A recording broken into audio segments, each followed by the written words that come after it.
ಶಿವಗೌಡ್ರ ನಿಮ್ ಬಗ್ಗೆನ ಮಾತಾಡಿದ್ರು. ಅವ್ರು ಮಾತಾಡಕತ್ತಾರ, ನೀವು ಚರ್ಚೆ ಮಾಡಾಕತ್ತೀರಿ. ವಿರಾಟ ಹಿಂದೂ ಸಮಾವೇಶ ಇದು ನಾನು ಭಾಗಿಯಾಗ್ತಕ್ಕಂಥ 19ನೇ ಸಮಾವೇಶ. ಈ ಸಮಾವೇಶದಲ್ಲಿ ಚರ್ಚಿಸ್ತಕ್ಕಂಥ ಮುಖ್ಯ ವಿಷಯಗಳು 5. ಅದು ಪರಿವರ್ತನೆಯನ್ನ, ಬದಲಾವಣೆಯನ್ನ, ಅಭಿವೃದ್ಧಿಯತ್ತ ಸಾಗ್ತಕ್ಕಂಥ ಹೆಜ್ಜೆ ಇಡುವ ಒಂದು ದಾಪುಗಾಲು.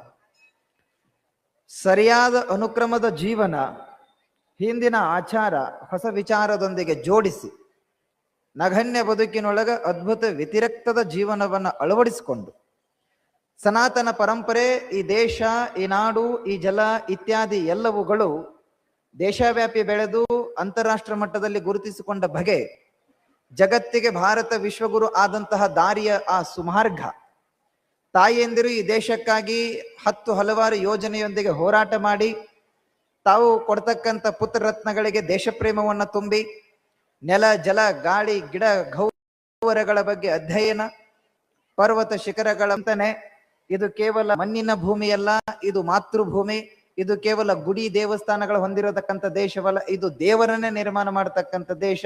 ಇಲ್ಲಿ ಹುಟ್ಟಿರೋರು ಕೇವಲ ಮಾನವರಲ್ಲ, ಇಲ್ಲಿ ದೇವ ಮಾನವರು ಹುಟ್ಟಿರತಕ್ಕಂಥ ಹಲವಾರು ವಿಚಾರಗಳನ್ನ ತೊಟ್ಟಿಲಿನಲ್ಲಿ ತೂಗುತ್ತಾ ತೊಡೆಯ ಮೇಲೆ ಮಲಗಿಸಿ ಹಾಲನ್ನು ಕುಡಿಸುವ ಸಂದರ್ಭದೊಳಗ ಪುತ್ರ ರತ್ನಗಳಿಗೆ ಅದ್ಭುತ ಕಥೆಗಳನ್ನ ಹೇಳಿ ಬೆಳೆಸಿರ್ತಕ್ಕಂತಹ ಸಮಾಜ.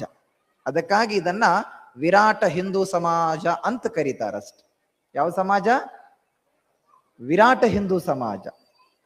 ಹೇಗೆ ಭಗವದ್ಗೀತೆ, ಹೇಗೆ ಕುರುಕ್ಷೇತ್ರದಲ್ಲಿ ಅರ್ಜುನ ಶಸ್ತ್ರಗಳನ್ನ ಎತ್ತಿ ಹೋರಾಟ ಮಾಡೋ ಕಾಲಘಟ್ಟದಲ್ಲಿ ಭಯಭೀತನಾಗಿ, ನನಗಾಗಲ್ಲಪ್ಪ, ಮುಂದೆ ನಿಂತವರೆಲ್ಲ ನನ್ನ ಅಣ್ಣತಮ್ಮಂದ್ರು, ನನ್ನ ಗುರುಗಳು, ನನ್ನ ದಾಯಾದಿ ಬಂಧುಗಳು ಅಂತೇಳಿ ಅಸ್ತ್ರಗಳನ್ನ ನೆಲಕ್ಕೆ ಒಗದಂತ ಸಂದರ್ಭದೊಳಗ ಕೃಷ್ಣ ಪರಮಾತ್ಮ ಯಾವ ರೀತಿ ವಿರಾಟ ಸ್ವರೂಪವನ್ನು ತೋರಿಸಿದ್ನೋ ಅಂತಹ ವಿರಾಟ ಸ್ವರೂಪದ ಸ್ಮೃತಿಯಲ್ಲಿ ಹುಟ್ಟಿರ್ತಕ್ಕಂತಹ ಧರ್ಮ ಸನಾತನ ಹಿಂದೂ ಧರ್ಮ.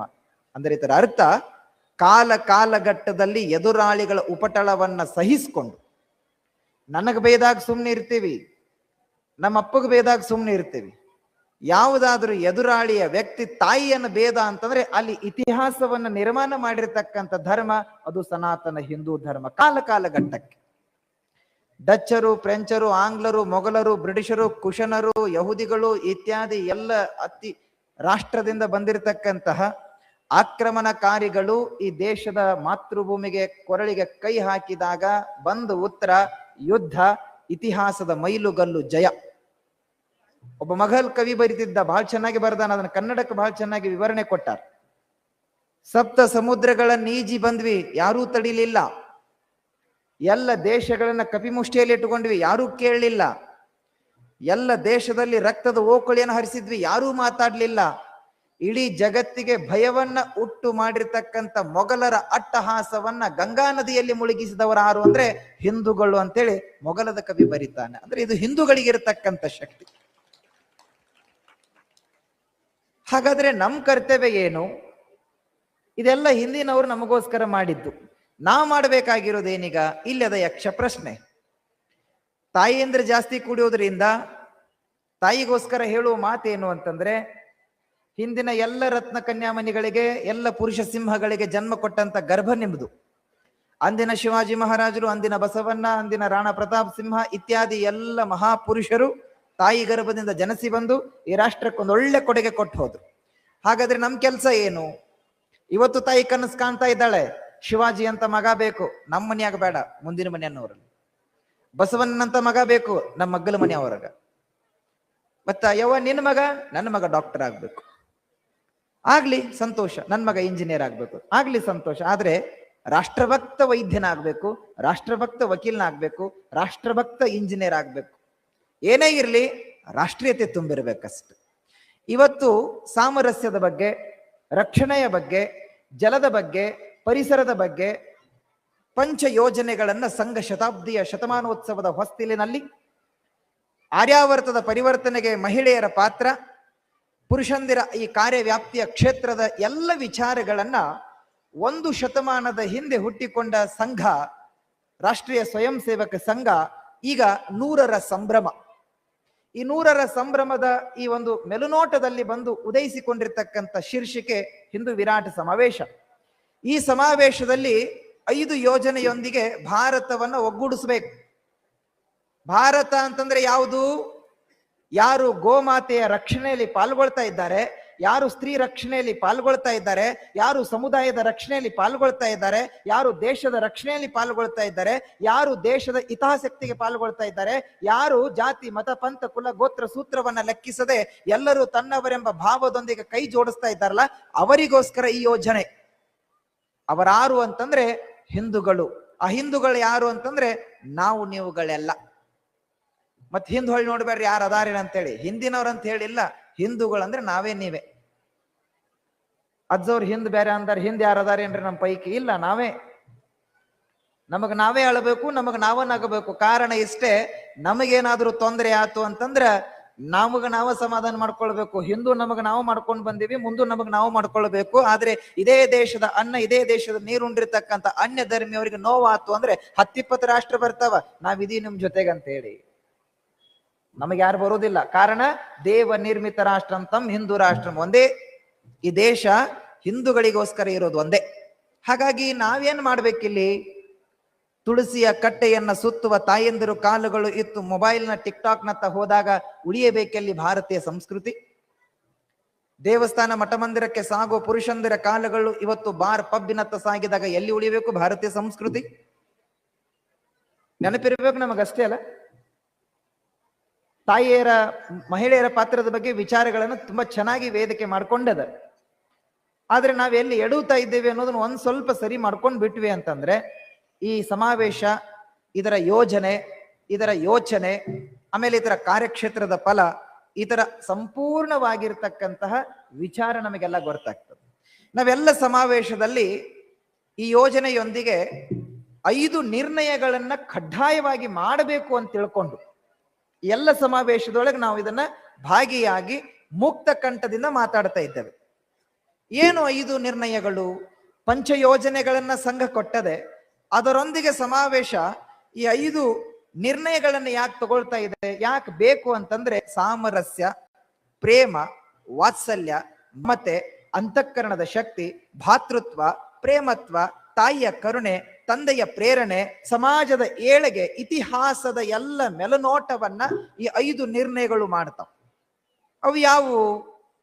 ಮೊದಲನೇದಾಗಿರ್ತಕ್ಕಂಥ 5 ನಿರ್ಣಯಗಳ ಪೈಕಿ ಒಂದು ಮತಾಂತರವನ್ನ ತಡೆಗಟ್ಟಿರ್ತಕ್ಕಂಥ ವ್ಯವಸ್ಥೆಗೆ ನಾವೆಲ್ಲರೂ ಕಟಿಬದ್ಧರಾಗಿ ನಿಂತ್ಕೊಳ್ಬೇಕು. ನಿಮಗೆಲ್ಲ ಗೊತ್ತದೆ ಮತಾಂತರ ಎಷ್ಟು ಆಗ್ತಾ ಇದೆ ಅನ್ನೋದು ನೀವೆಲ್ಲ ನೋಡ್ತಾ ಇದ್ದೀರಿ, ಕೇಳ್ತಾ ಇದ್ದೀರಿ. ಮೊನ್ನೆನೆ 2 ಕುಟುಂಬಗಳು ಸುಮಾರು ವರ್ಷಗಳ ಹಿಂದೆ ಮತಾಂತರಗೊಂಡು ಕ್ರಿಶ್ಚಿಯಾನಿಟಿಯನ್ನ ಬಹಳ ಚೆನ್ನಾಗಿ ಫಾಲೋ ಮಾಡ್ತಾ ಇತ್ತು. ಅವ್ರಿಗೇನ್ ಗೊತ್ತಾಯ್ತೋ ತಿಳಿತೋ ಗೊತ್ತಿಲ್ಲ, ಏನು ಈ ಸಮಾವೇಶದ ಪ್ರಭಾವ ನಮಗೆ ಅರ್ಥ ಆಗ್ಲಿಲ್ಲ. 2 ಕುಟುಂಬಗಳು ನಿನ್ನೆ ಭಗವದ್ಗೀತೆಯ ಪಠಣದೊಂದಿಗೆ ಮತ್ತೆ ವಾಪಸಿಯಾಗಿರ್ತಕ್ಕಂಥ ಇತಿಹಾಸ ಈ ಹಿಂದೂ ಸಮಾವೇಶ ಮಾಡಿ ತೋರಿಸ್ಬಿಟ್ಟು. ಯಾಕೆ ಮಾತು ಹೇಳ್ತೀನಿ? ಮತಾಂತರ ಆಗುವುದಂತಂದ್ರೆ ನಮ್ಮನ್ನು ಬಿಟ್ಟು ಹೋಗುದಲ್ಲ, ನಮ್ಮ ವಿರುದ್ಧ 2 ಕುಟುಂಬಗಳು ಎದುರಾಗಿ ನಿಂತ್ಕೊಂತಾವ ಅಂತ ಅರ್ಥ. ಮತಾಂತರ ಅಂದ್ರೆ ಬಿಟ್ಟು ಹೋದ್ರೆ ಹೋಗಾರ ಬಿಡ್ರಿ ಅಜ್ಜವ್ರೆ, 140 ಕೋಟಿ ಪೈಕಿ 100 ಕೋಟಿ ಹಿಂದೂಗಳದೇವಿ, ಒಂದ್ 20 ಮಂದಿ ಹೋದ್ರೆ ಏನಾಗಿತ್ತು, ಇದ್ರ ಬಗ್ಗೆ ಪ್ರಶ್ನೆ ಇಲ್ಲ. ಆದ್ರೆ ಆ 20 ಜನ ಬಿಟ್ಟು ಹೋದ್ರಲ್ಲ, ಬಿಟ್ಟು ಹೋದವರು ಬಿಟ್ಟು ಹೋದಾಗಿದ್ರೆ ನಡೀತಿತ್ತು. ಆದ್ರೆ ಬಿಟ್ಟು ಹೋದ್ರಲ್ಲ, ಎದುರಿಗೆ ನಮಗೆ ಬಾಣ ತೊಟ್ಟ ನಿಂತು ಬಿಡ್ತಾರೆ, ಎದುರಾಳಿಗಳಾಗಿ ವಿರುದ್ಧಗಳಾಗಿ ನಿಂತ್ಕೊಂಡ್ಬಿಡ್ತಾರೆ. ಅಂದ್ರೆ 20 ಶತ್ರುಗಳು ಹೆಚ್ಚಾದಂಗ. ಇದೊಂದು ಭಾಗ. ಮತಾಂತರ ತಡೆಗಟ್ಟುವಿಕೆಗೆ ನಾವೆಲ್ಲ ಕಂಕಣಬದ್ಧರಾಗಿ ಟೊಂಕ ಕಟ್ಟಿ ನಿಲ್ಲಬೇಕು.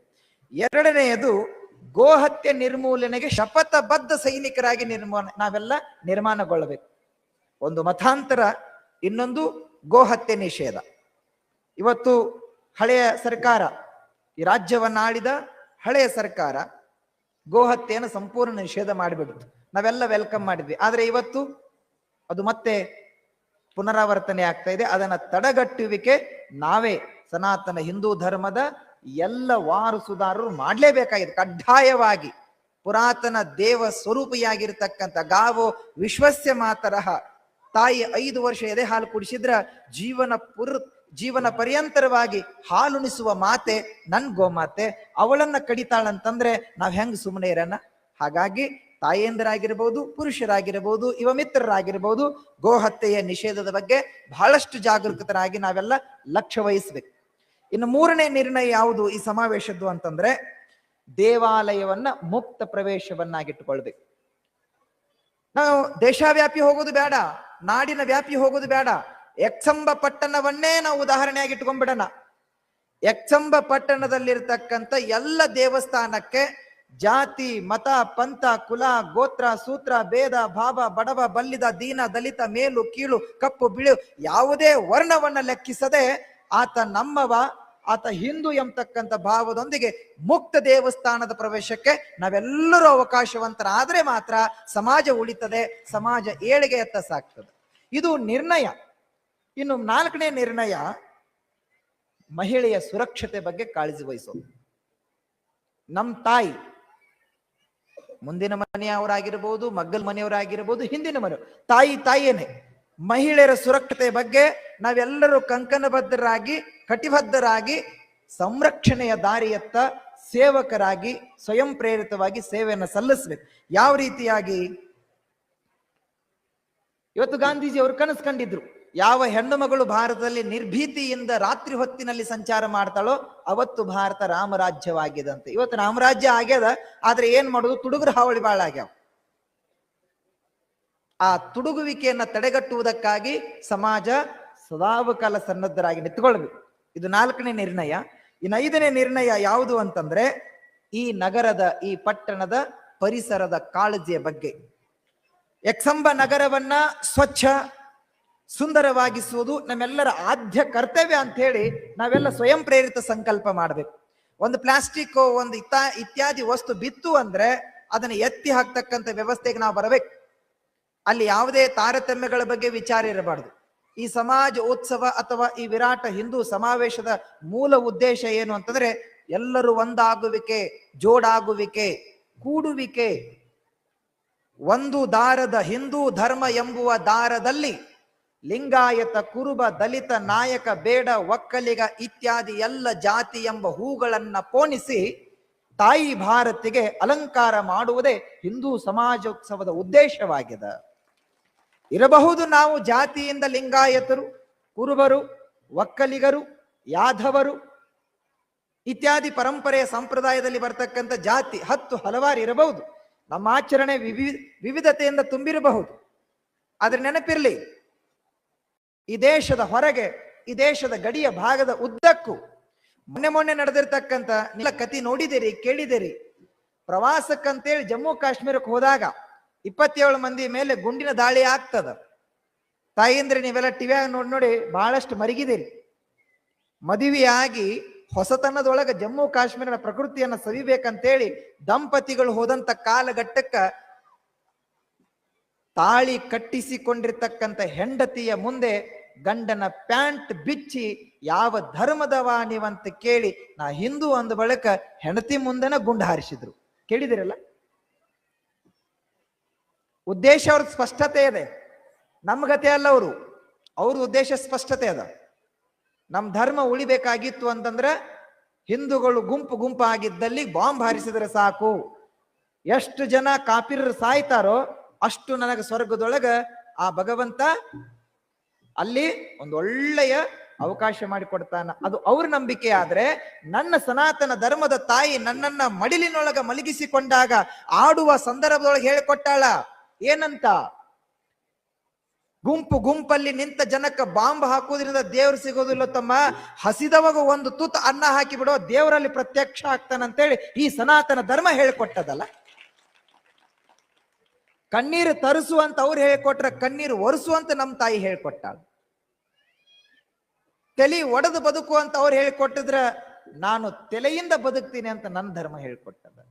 ಕಾರಣ ಇಷ್ಟೇ, ನನ್ನ ತಾಯಿ ಅಂದ್ರೆ ಭಾರತಾಂಬೆಯ ಸ್ವರೂಪಿಯಾಗಿರ್ತಕ್ಕಂಥ ಜನ್ಮ ಕೊಟ್ಟ ತಾಯಿ ಈ ನಾಡಿಗೆ, ಈ ಮಣ್ಣಿಗೆ, ಈ ರಾಷ್ಟ್ರಕ್ಕೆ ಉತ್ತಮನಾಗೂ ಉಪಕಾರಿಯಾಗುವಂತ ಹೇಳಾಳ ಹೊರತು ಎಂದೂ ಅಪಾಯಕಾರಿ ವ್ಯಕ್ತಿ ಆಗುವಂತ ಎಂದೂ ಬೋಧ ಮಾಡಿಲ್ಲ, ಮತ್ತೆ ಮಾಡೋದು ಇಲ್ಲ. ಕಾರಣ ನಮ್ಮದು ಬಡತನ ಇರಬಹುದು, ಗುಡಿಸಲಿರಬಹುದು, ಕಿತ್ತು ತಿನ್ನುವ ದರಿದ್ರತೆನೇ ಇರಬಹುದು. ಆದ್ರೆ ಆ ದರಿದ್ರತೆಯ ಗುಡಿಸಲಿನಲ್ಲಿ ಬದುಕುವ ಮಗುವಿಗೆ ತಾಯಿ ಹೇಳ್ತಾಳ, ಧೀರನಾಗು, ಉತ್ತಮ ಪುರುಷನಾಗು, ಸಮಾಜಕ್ಕೆ ರತ್ನವಾಗು ಅಂತೇಳಿ ಗುಡಿಸಲಿನೊಳಗೆ ತಾಯಿ ಹೇಳ್ತಾಳಲ್ಲ. ಇದು ಸನಾತನ ಧರ್ಮ. ಬಹಳ ಚೆನ್ನಾಗಿ ಪಾಠ ಕಳಿಸ್ಕೊಟ್ಟಾಳ ನಮ್ಮವು ನಮಗೆ. ಏನಂತ? ತಮ್ಮ ನಿನ್ನ ಕಿಶೆದೊಳಗೆ ರೊಕ್ಕಿದ್ರೆ ದಾನ ಮಾಡು, ಕಾಳ ಕಡಿ ಮನಿಯೊಳಗ ನಿಟ್ಟು ಹಚ್ಚಿದ್ರ ಧರ್ಮ ಮಾಡು. ನಿನಗ ಕಾಳ ಕಡಿ ಗುಡಿ ಗುಂಡಾರಕ್ಕ ದೇವಸ್ಥಾನಕ್ಕ ದಾನ ಕೊಡಕ್ ಆಗ್ಲಿಲ್ಲ ಅಂತಂದ್ರ, ಇನ್ನೊಬ್ಬರ ತಟ್ಟಿ ಒಳಗ ಅನ್ನ ಹಾಕಕ್ ಆಗ್ಲಿಲ್ಲ ಅಂದ್ರ ಭಯ ಪಡಬೇಡ, ಚಿಂತೆ ಪಡಬೇಡ, ಯೋಚನೆ ಮಾಡಬೇಡ. ಅನ್ನ ಹಾಕುವ ಶಕ್ತಿ ನಿನ್ನೊಳಗೆ ಇರದಿದ್ದರೂ ಕೂಡ ಅನ್ನ ಹಾಕಿದ ತಟ್ಟೆಯೊಳಗ ಮಣ್ಣು ಹಾಕುವ ಬುದ್ಧಿ ಮಾತ್ರ ಎಂದೂ ಕಲ್ಕೋಬೇಡ ಅಂತ ನಮ್ಮವು ಬಹಳ ಚೆನ್ನಾಗಿ ಕಲಿಸಿಕೊಟ್ಟಾಳ. ಇದು ಸನಾತನ ಪರಂಪರೆ ಅಲ್ರಿ. ಇದನ್ನ ಯಾರೋ ಹುಟ್ಟು ಹಾಕಿದ್ರ ಅವ್ರು ಹೇಳಿದಂಗೆ ನಡ್ಕೋಬೇಕಾಕಿತ್ತು. ಯಾಕ? ಬೇರೆ ಬೇರೆ ಧರ್ಮ, ಬೇರೆ ಬೇರೆ ಮತವನ್ನ ಒಬ್ಬೊಬ್ರು ಹುಟ್ಟು ಹಾಕ್ಯಾರ. ಈಗ ನಿಮಗೆ ತಲೆ ನುಸಾಕತ್ತಿತ್ತು ಅಂದ್ರೆ ಡೋಲೋ ತಗೋತೀರಿ, ಜ್ವರ ಬಂದ್ರೆ ಡೋಲೋ ತಗೋತೀರಿ, ತಲೆ ನುಸಾಕಿದ್ರೆ ವಿಕ್ಸ್ ಆಕ್ಷನ್ 500 ತಗೊಳ್ತೀರಿ, ಏನೇನೋ ಟ್ಯಾಬ್ಲೆಟ್ ತಗೋತೀರಿ. ಮೆಡಿಕಲ್ಗೆ ಹೋದ ತಕ್ಷಣ ವಿಕ್ಸ್ ಆಕ್ಷನ್ 500 ಗುಡಿ ಕೊಡಂತಂದ್ರೆ ಕೊಡ್ತಾನ. ಕೊಟ್ಟು ಬಳಕ್ ಸೀದಾ ಇದನ್ನ ಡಬ್ ಹೊಳಸ್ತೀರಿ. ಏನ್ ನೋಡ್ತೀರ ಅದ್ರಾಗ? ಮ್ಯಾನುಫ್ಯಾಕ್ಚರಿಂಗ್ ಡೇಟು ಮತ್ತು ಎಕ್ಸ್ಪೈರ್ ಡೇಟ್ ಅನ್ನ ನೋಡ್ತೀರಿ. ಯಾವಾಗ ಇದರ ತಯಾರಿಕೆ, ಯಾವಾಗ ಇದರ ಮುಕ್ತಾಯ. ಹೌದಾ?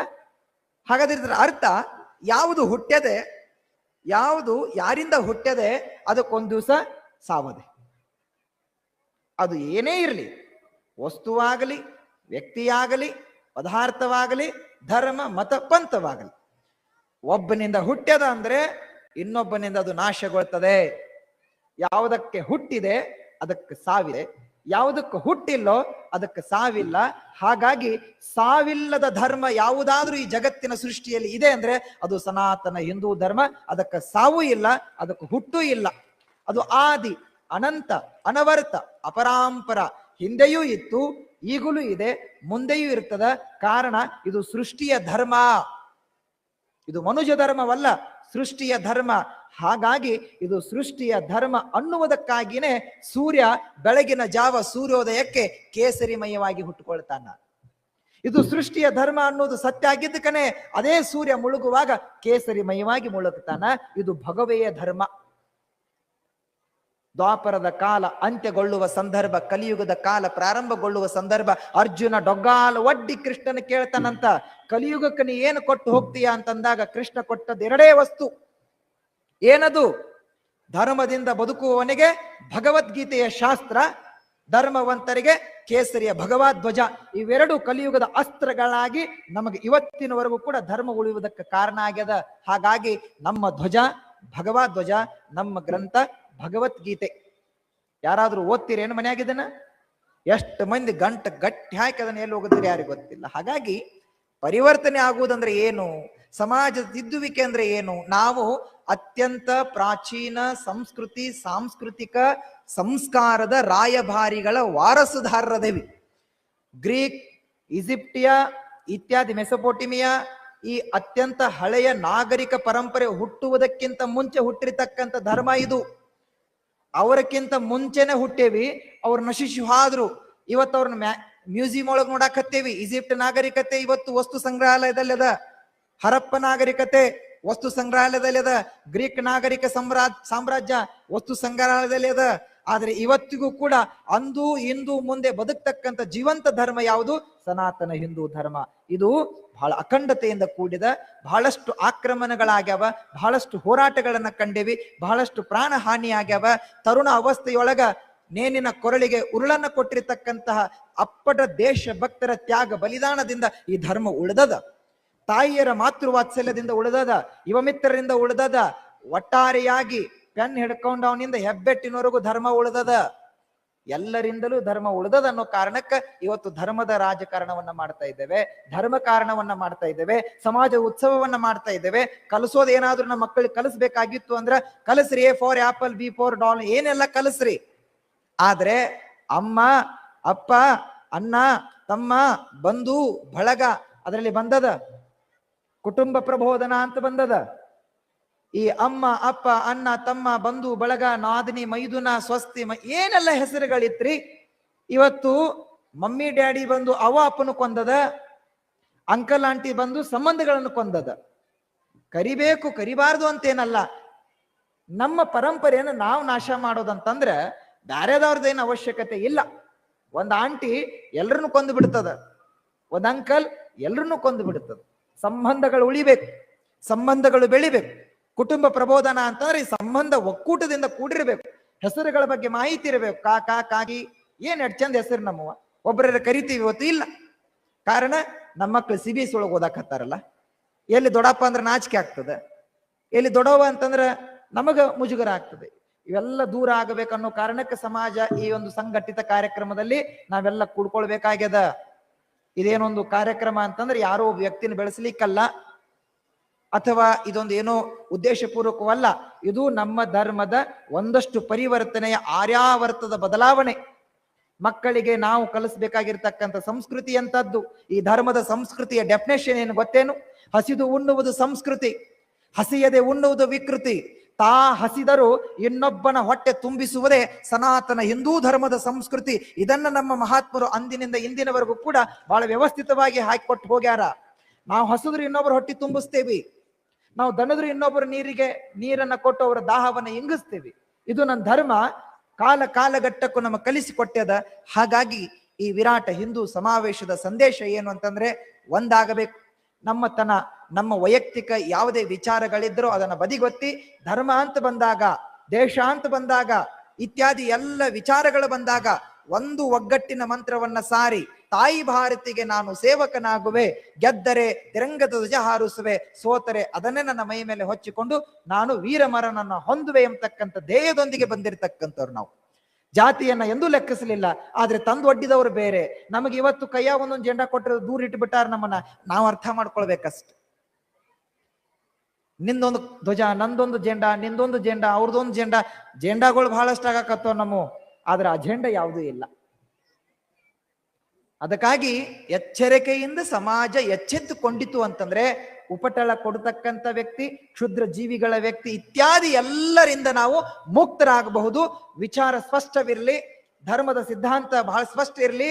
ಮೊದಲಿಗೆ ನೆನಪಿಟ್ಟುಕೊಳ್ಬೇಕು, ನಾನು ಮೊದಲು ಹಿಂದೂ ನಂತರ ಲಿಂಗಾಯತ, ನಾನು ಮೊದಲು ಹಿಂದೂ ನಂತರ ಕುರುಬ, ನಾನು ಮೊದಲು ಹಿಂದೂ ನಂತರ ನಾಯಕ, ನಾನು ಮೊದಲು ಹಿಂದೂ ನಂತರ ದಲಿತ, ನಾನು ಮೊದಲು ಹಿಂದೂ ನಂತರ ಬೇಡ, ನಾನು ಮೊದಲು ಹಿಂದೂ ನಂತರ ಎಲ್ಲ. ಮೊದಲು ಯಾರು? ನಿಮಗೆ ಹೇಳಕತ್ತೇನೆ, ನಾವೆಲ್ಲ ಎಂದೆಂದು ಇವತ್ತಟ್ಟೆ ಹೇಳಿ ಮುಗಿಸ್ಬೇಡ್ರಿ. ಅದನ್ನ ಉಸಿರಿರೋ ತನಕ ಈ ಶಬ್ದ ಇರಬೇಕು. ಯಾರಾದ್ರೂ ಕೇಳಿದ್ರ ನಾವೆಲ್ಲ ಯಾರು ಇದೊಂದು ನಿಮ್ಮ ತಲೆಯಾಗಿತ್ತು ಅಂದ್ರ ಈ ಉತ್ಸವ ಯಶಸ್ವಿ ಆದಂಗ. ಮನ್ಯಾಗ ಜಗಲಿ ಮುಂದೆ ಕುಂತಾಗ ಲಿಂಗಪ್ಪನರೇ ಪೂಜೆ ಮಾಡ್ರಿ, ಜಪ ತಪ ಮಾಡ್ರಿ, ಎಲ್ಲ ಮಾಡ್ರಿ, ತೊಂದರೆ ಇಲ್ಲ. ಹೇಳುವ ತಾತ್ಪರ್ಯ ಇಷ್ಟೇ, ನಮ್ಮ ವೈಯಕ್ತಿಕ ಬದುಕೇನದೆ ಪ್ರಪಂಚಿಕದಲ್ಲಿ ನಮ್ಮ ಕುಟುಂಬಕ್ಕೆ ಮೀಸಲು.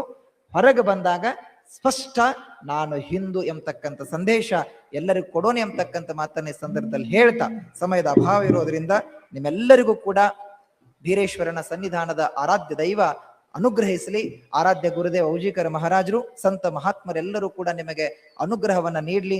ಈ ಹಿಂದೂ ಸಮಾಜ, ಈ ಹಿಂದೂ ಧರ್ಮ, ಈ ಸನಾತನ ಪರಂಪರೆ ಎಲ್ಲರಿಗೂ ಕೂಡ ಮಾದರಿಯಾಗಿ ಬದುಕುತ್ತೆ, ಮುಂದೆಯೂ ಕೂಡ ಬದುಕುತ್ತಾ ಎಲ್ಲರನ್ನೂ ತನ್ನತ್ತ ಕರೆದುಕೊಂಡು ಹೋಗ್ತದೆ ಎಂಬತಕ್ಕಂಥ ಮಾತನ್ನೇ ಸಂದರ್ಭದಲ್ಲಿ ಹೇಳಿ ಮಾತು ವಿರಾಮ ಕೊಡ್ತೇನೆ.